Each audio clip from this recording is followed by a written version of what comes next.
नास्नतस्तु योगो अस्ति न चैकांत मनस्नतः न चाति स्वप्नशीलस्य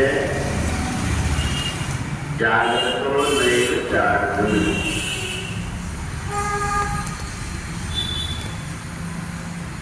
भगवान कहते हैं अपने शरीर को जो व्यक्ति साध लेता है उसका सब कुछ सद जाता है। जिस समय पर ये जीवात्मा गर्भ की अवस्था में होता है उस समय इसकी इंद्रियां नहीं होती, हाथ पैर आंख कान ये नहीं होते। ये सब देवताओं के अंश से बनते हैं और देवताओं के अंश से जो शरीर बनता है, देवताओं को ऐसा लगता है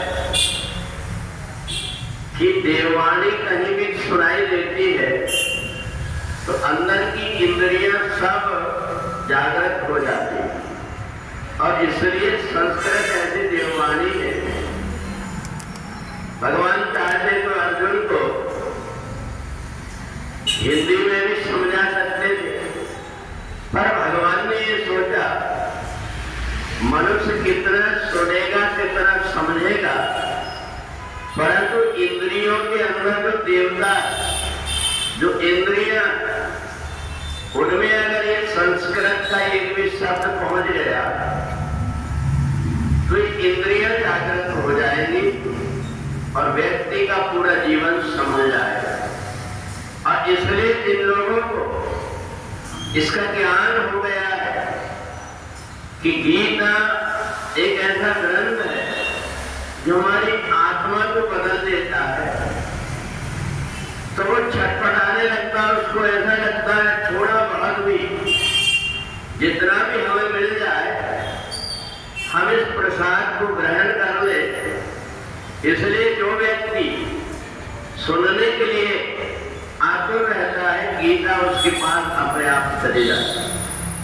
वो जैसे ही गीता पढ़ने के लिए बैठता है, सुनता है, उसका अंदर से मन प्रसन्न हो जाता है। ऐसा लगता है मेरे इस कार्य से मेरा एक एक रोम हर्षित हो गया।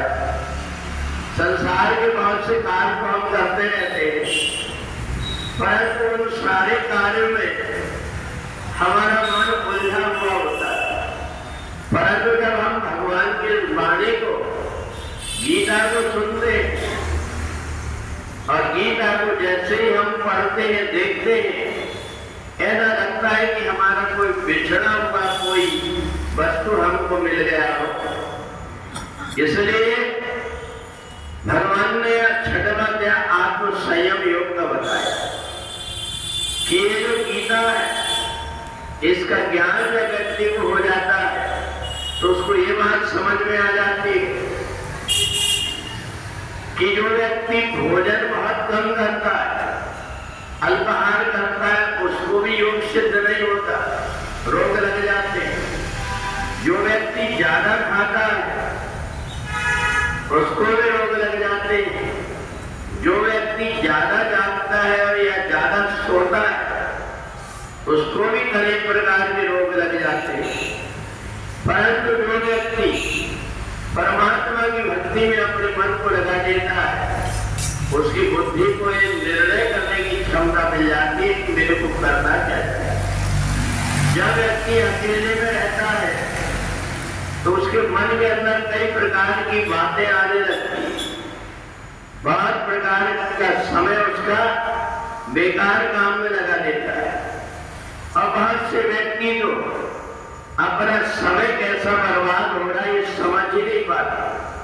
हर समय अपने आप को ऐसे कार्य में लगा देते जिससे कोई फायदा नहीं, जो तुम्हारे अंदर अंदर जाकर के तुम्हें विकृति पैदा कर रहा।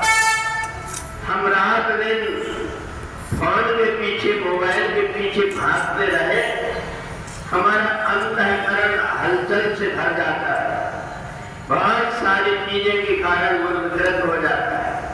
इसलिए व्यक्ति जो समझदार रहता वो जो कुछ भी सुख के साधन है उन साधनों का उतना ही उपयोग करता है जितना की आवश्यकता, उससे ज्यादा उसकी उलझन में नहीं पड़ता। और इसलिए आत्मसंयम योग में योग युक्त आहार से योग युक्त चेष्टा, हमें कितना कैसे कर्म करना चाहिए ये समझ करके व्यक्ति कर्म करता है तो उसका जीवन सहज और सरल हो जाता है।